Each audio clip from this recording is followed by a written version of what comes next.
Hello again, friends and supporters of the Ffestiniog and Welsh Highland Railways. Welcome again to Glenputh. I know it's been a while since our last update on the Mountaineer project, but let's take you around and show you the different bits and pieces we've been up to over the past few months. So, starting off with what we've been doing, all the parts here, as you can see, are now being painted up in various stages. In February, we spent a long time degreasing a lot of components ready to go off to the sandblasters.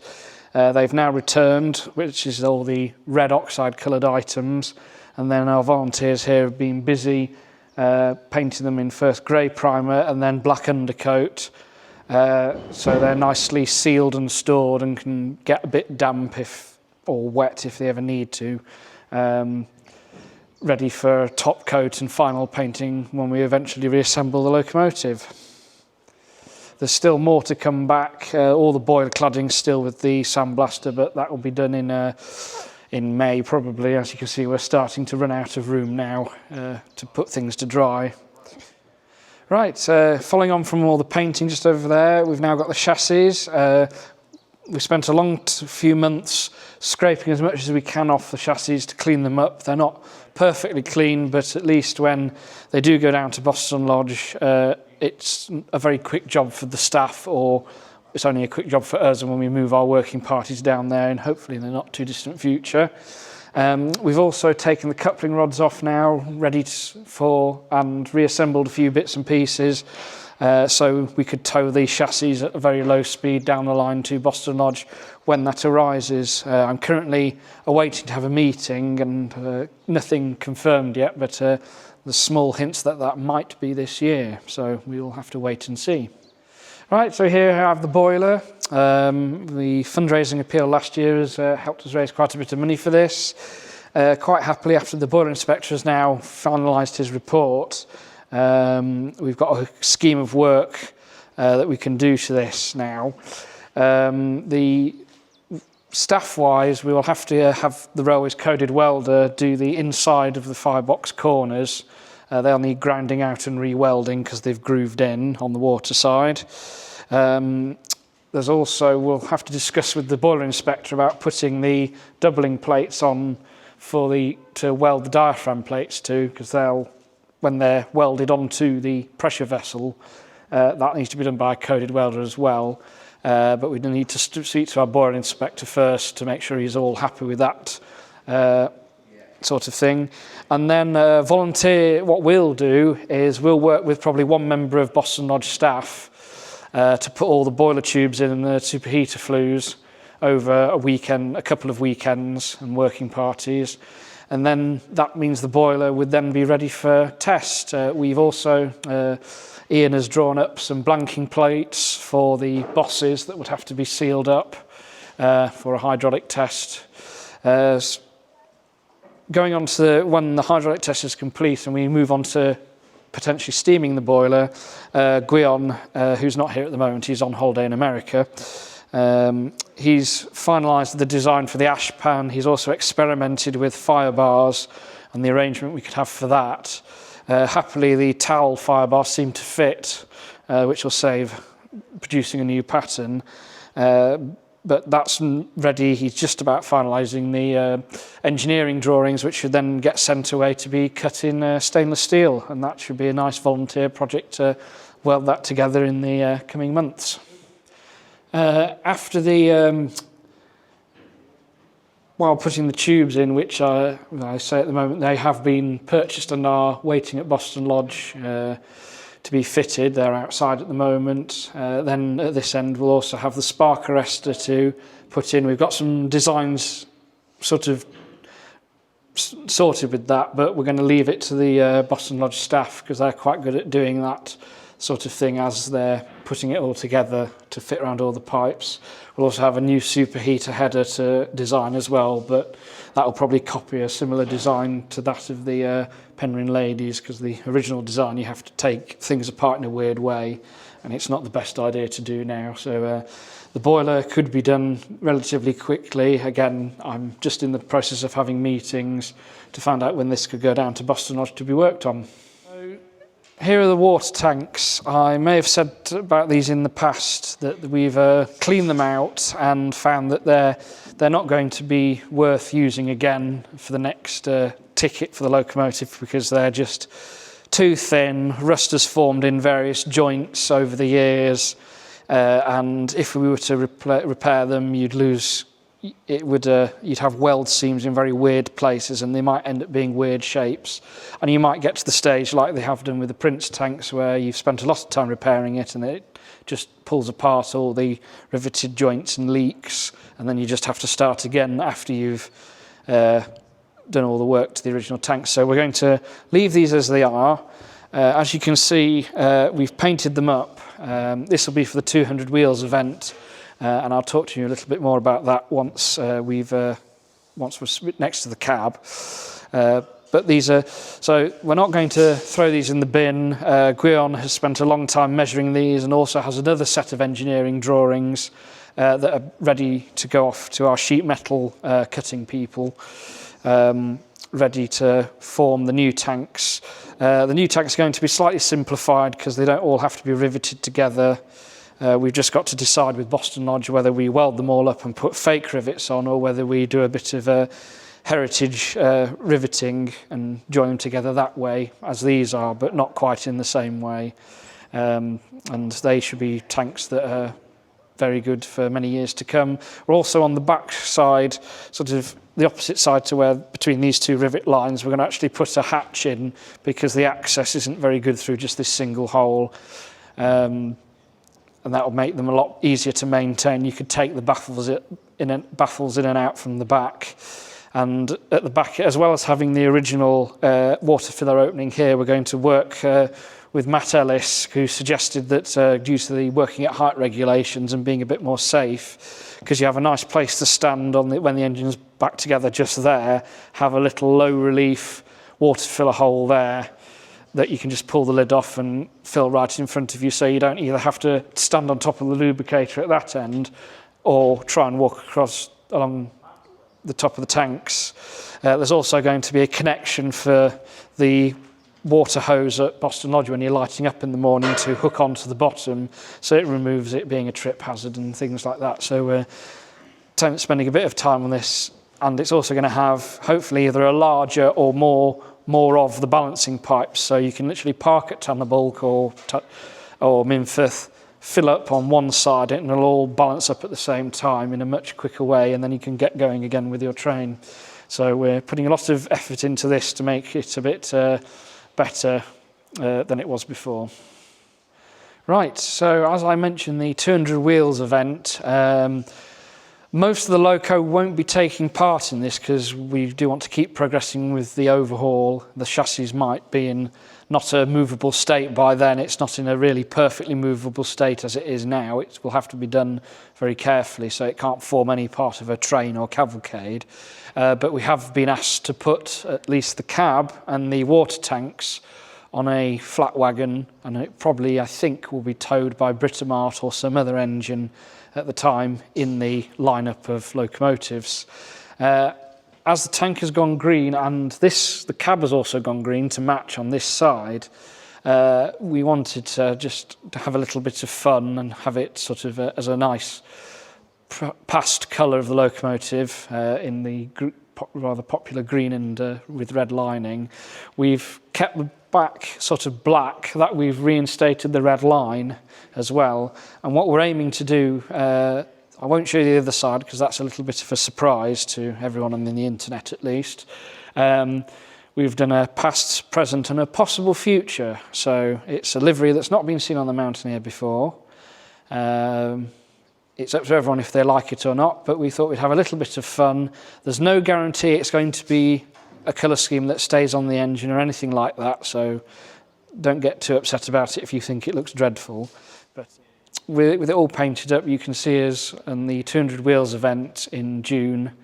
And that's about it for this update. So thank you very much for your support. You can see us on Facebook for our monthly updates. We've got a working party just now, so that'll be this evening's job for me to get that all written up with some pictures and tell you what we've been up to. And thank you everyone for your support. And as I said, now we're moving on to the stage where we need Boston Lodge's help to get the engine back in service. So through the Ffestiniog Rail Society, if you could please support us in any way you can, that would be mostly grateful. So thank you very much, and see you again soon.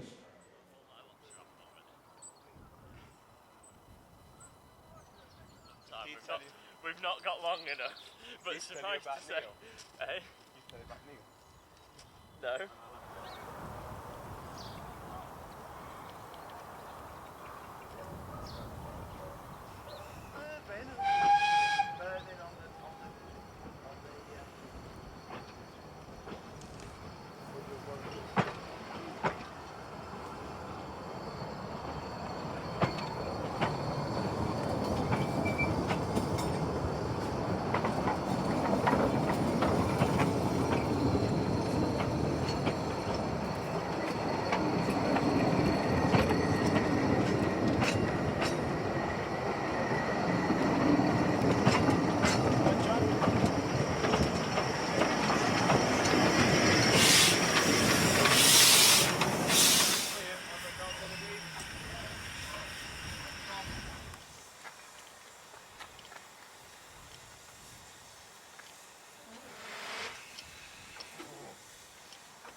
Sorry.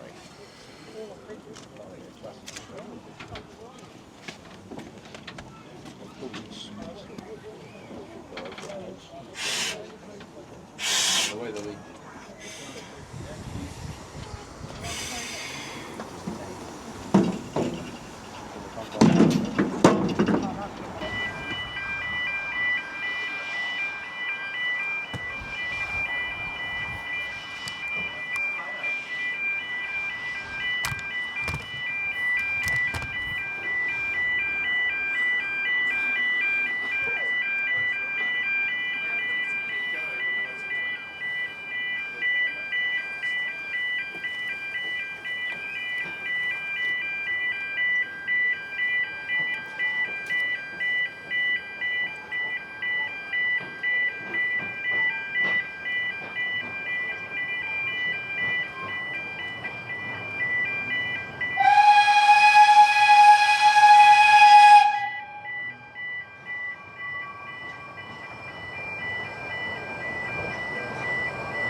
How far?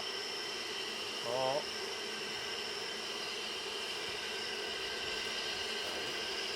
Out there? I'll do.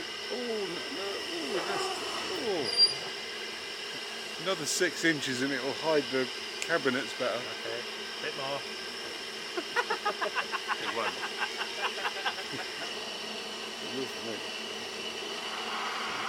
Once I like the tip,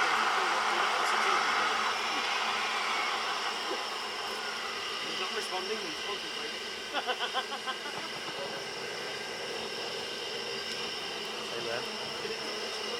Yeah. Can we take down the cannibal?